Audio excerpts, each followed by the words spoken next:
All right, thank you for joining us here at the First Alert Desk. I'm Maria Moreau. We are going to take you through your top news stories here at Atlanta News First at the start of the hour, 1 o'clock. So taking you through the latest. First, a Clayton County teen that police are asking for your help locating. Now this is 13-year-old Jania Willis. She left her home in Jonesboro yesterday morning.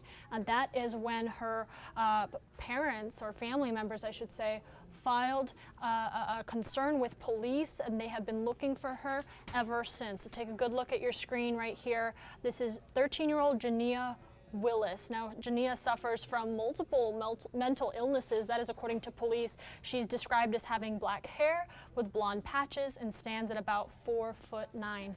If you have seen her or have any information for Clayton County Police, please call 911. All right, and another story that we've been talking about for quite some time, the story around the future site of the Atlanta training facility. Now, this is something we've been following for months and taking you through the developments. The latest, a deal reached by the city of Atlanta and those involved in this future site at the Atlanta training facility. Now, this has protesters upset and calling for the mayor's resignation. They're demanding that lawmakers change their mind following yesterday's news. Environmental activists are calling for Atlanta Mayor Andre Dickens to even step down. People gathered at City Hall yesterday after Dickens made the announcement about the agreement reached with DeKalb County to break ground on this project. Mayor Dickens saying the project will move forward despite opposition. Now, protesters say they are not backing down, and this is not the end of it. The 300-acre property for police and fire department training would include about 30 acres of green space for public use. Now, that has been the topic of conversation for quite some time as we took you through that. The mayor yesterday, if you were with us for our coverage of this news conference he held, he talked about the benefits he believes the training facility would bring, including de-escalation tactic training and more advanced training for local fire and police personnel. All right, taking a look at your next story, housing prices, and you know I was going to bring that up given the recent news. Now, if you're thinking about buying a home, this one's going to apply to you. You're going to feel a bit of an increase. Today, the Federal Reserve is expected to raise interest rates once again. Economists predicting that that small increase that we saw in the past likely going to reach a quarter point now. So that is why here in Atlanta, one housing investment group is trying to help supply meet demand when it comes to where you live. I'm talking about Center Creek Capital Group. The group has been buying up older rundown homes and updating them to give more options for folks looking to buy or rent. Their goal, they say, is for 75% of their rentals to be affordable for people earning 80% of the area median income or lower. So you might think somebody like you or I.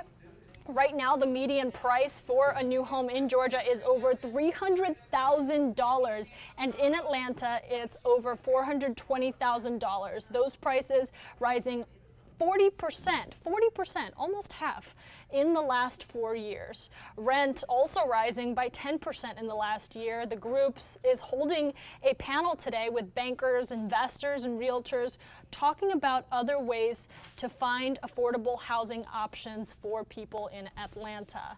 Some developments we are hoping to follow from that, and you can expect to catch that on Atlanta News First, starting at our 3 o'clock hour with our 3 p.m. newscast. On to some cuter news for you. I want to take you out to the world of the sea. I'm talking about the Georgia Aquarium, who has welcomed some new residents. Now, I'm going to try to say this correctly. Georgia Aquarium has welcomed 4 loggerheads and 7 Kemp's Ridley sea turtles. I had to look that up before hopping on here with you guys. Those sea turtles are now in the care of Georgia Aquarium staff, waiting to recuperate. The cold-stunned sea turtles were rescued off the coast of New England and brought here to Georgia. Now, the aquarium shared this video that you're looking at with us, showing their arrival. They became weak and inactive from exposure to those colder temperatures. The temperatures will be returned apologize, the turtles, not the temperatures, mixed up my words. The turtles will be returned to the ocean once they're fully recovered. So some cute news there for you about the latest from Georgia Aquarium. I know I'm a big fan. If you guys didn't know, I'm from Hawaii, so grew up around sea turtles. Loved hearing that news. Thought I had to share it with you just to boost your midday news updates. All right, and looking ahead, I want to talk about something a little more serious today. In about an hour, actually, less than an hour, we will be taking you to the funeral for Tyre Nichols. That has been on top of a lot of people's minds here at Atlanta News First as well. That funeral begins at 2 p.m. We'll be bringing you live coverage. But if you've been missing this news that we've been following for quite some time, this funeral is going to be a celebration of life as it was described for Nichols in Memphis. Now, if you didn't know, Tyre Nichols was a father, a skateboarder who was beaten to death by police in Memphis in a case that's resonated across social media and really across the country. Civil rights activists are expected to join the family of the 29-year-old today at 2.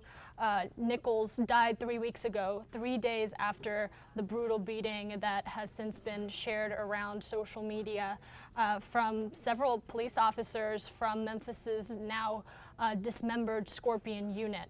Among the civil rights activists that I mentioned earlier, Reverend Al Sharpton is going to be delivering the eulogy.